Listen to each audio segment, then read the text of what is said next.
Ikaw ka na wala kumain ha? Kanina pa?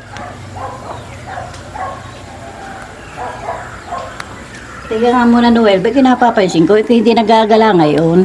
Wala, ako'y tinatabad ng gumala. Nakakasama lang ang loob yung paggalang ya. Bakit naman? Ay, huwag na ninyong alamin.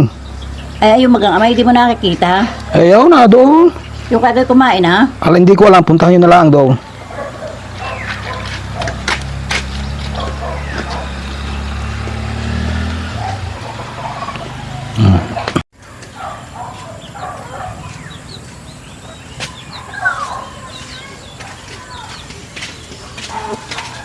Ikaw ka kanya amay kumain ha? Kumain na.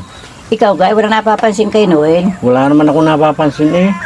Bakit ka ngayon yun hindi nagagala? Hindi mo itinanong kung bakit. Tinanong ko, parang galit pa eh. Tika, tatawagin ko. Noel! Oh. Noel!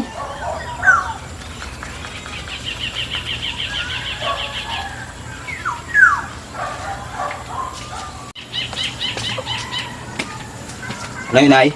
Bakit ka ikaw hindi magsabi kung bakit ikaw hindi nagagala? Bakit may gagawa diyang kalukuhan? Sabi man yung kalukuhan. Alam nyo kung bakit ako hindi nagala. Kita nyo yung tuwing ako lalabas na lang diyan eh. Unang kanto pa lamang yan sigaw sa akin ng mga tao. Pangit, pangit, pangit. O, sino kung matutuwang gumala noon? Pangalawang kanto, gayon din. Hindi din sigaw sa akin, pangit, pangit. Kaya ako dito na lang sa atin. Hindi lang nagala para wala nang sama ng loob.